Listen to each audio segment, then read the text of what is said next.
Hello friends, I just want to share really quickly here some of the resources that we have been using for Emma's quiet time. Now just as a little background, when I became a mother, I was listening to some presentations about parenting, Christian parenting in particular, and I heard that you can train a little child as young as 2 years old and even the baby in the womb to have a personal devotion. So I thought that was impossible and I thought that was interesting too. And I wanted it for my daughter. But I didn't know how to do it. And my husband and I did not want to use any digital device that would make my daughter passive listening to something or watching to something because she wouldn't be able to read. So we didn't know how to go about it. And that's when we came up with what we've been doing today. Now, this came as a necessity. When I became a mother, I barely had the time for my own personal devotion. And after 2 years, I felt starving spiritually. So I knew something had to change. That's when I started teaching my daughter. At that time, she was around two, to have her own personal devotion, no matter how short it was. But at least she knew that I was having my personal devotion as well. So if she would be done before me, she would know that it's mommy's quiet time and it's a special time. You can't bother her. So I was able to feed myself spiritually by teaching my daughter to have her own personal time. So our personal devotion, we call it a quiet time. And these are some of the resources that my daughter use or has been using. And I just want to do a quick flip through with you what they are all about. So the first one is my memory verses booklet from my Bible verse. And these were given to us, so we don't have a whole set. But this is basically designed for little children to memorize their memory verses every week. That's not how we use this book. So what I would do, I would go through all the pictures with my daughter and I would tell short stories about each, maybe one sentence or two. And then after I'm done, I would give it to her and I say, go read for yourself. And she would flip through the pictures and she would just think about them. And then when she's done, she could pray. The next one is also from my Bible verse. So I grab all the nature lessons that they have, and this one is designed for an older children. So we haven't been really using this as much for her. This is more like a journal, something that it has a question, that's something they have to think on themselves for themselves. So these are the ones that we've been using more frequently with my daughter since she was two. We use this for our family devotion or family worship, but I also use this for her quiet time or personal devotion. And this is how it looks like. So they have one story daily.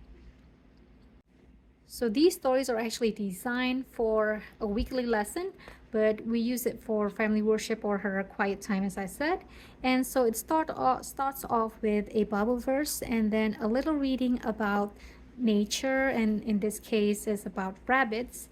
And then it has some lessons, spiritual lessons at the end.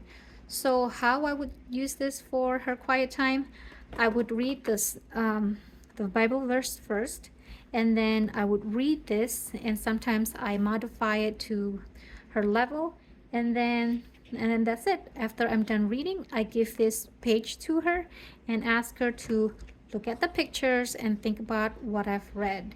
And when she's done with that, she could pray and she could move on and play in the other room while I'm finishing my quiet time.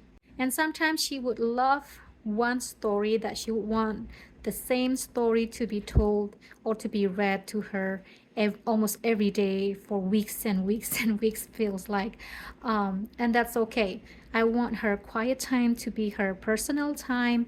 It's her choice. It's whatever she wants to read, whatever she wants to meditate on. So that's why I let her read whatever she wants to read.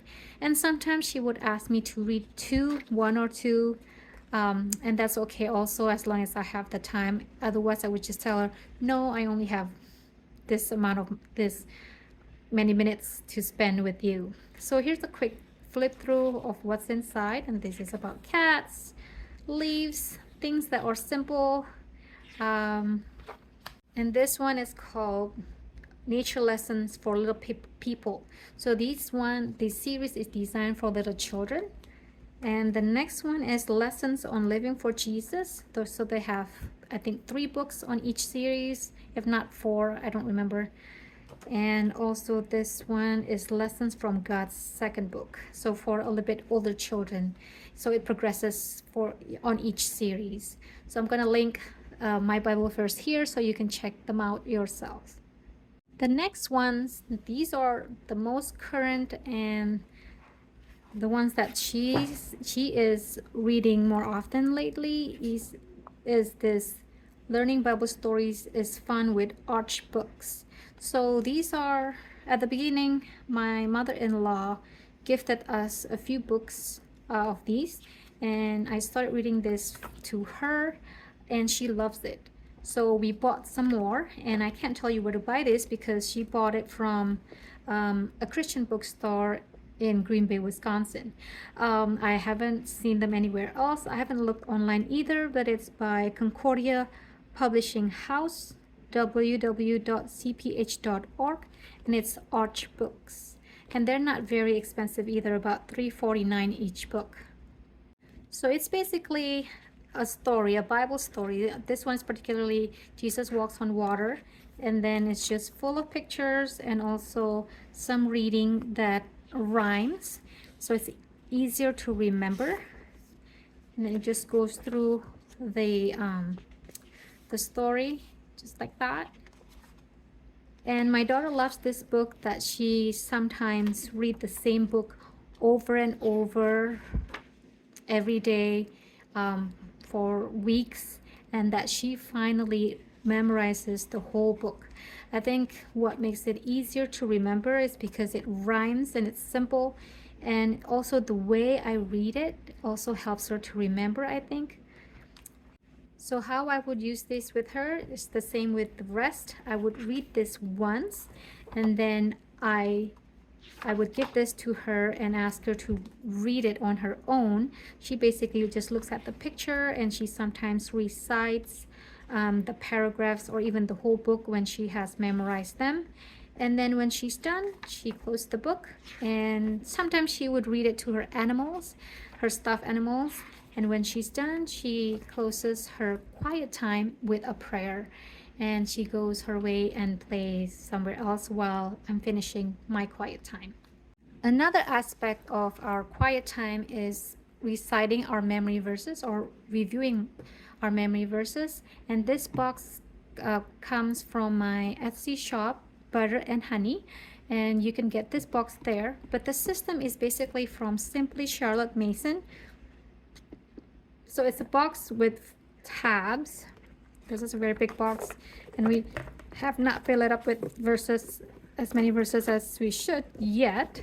But it's basically where you memorize or review your daily verses, and then your every other day verses, and then your weekly verses, and then your monthly verses. I can do a different video on how to use this box and incorporate it in your quiet time.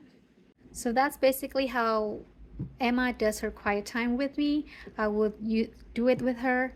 Now the benefit of me doing it with her is that so I would give her an example on how to pray. Sometimes I pray out loud, and she would sometimes copy me, and it adds to her vocabulary and adds to the things that she wants to pray for. And also by seeing me doing my own personal devotion, it also gives her an example and gives her motivation, something that she wants to emulate, something that she wants to copy. Now I tried to wake up early to get my personal devotion in before she would wake up, but it never happened. Every time I woke up early, she would wake up like 5 minutes after I woke up, and that just ruined everything for me because she would want my attention. So that's why I came up with teaching her how to do her own personal devotion. Has helped me or gives me time to do my own while giving her the example on how to do it, so she could do it herself until she's older and for the rest of her life. So I hope these resources can be a blessing for you, something that for you to think on, and maybe something that you can incorporate in your daughters or children's lives. And maybe books are not something that you want. Maybe you want something digital, and that's okay.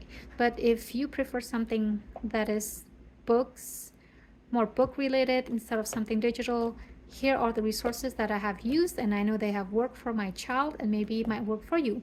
So that's all I have for you today, and God bless.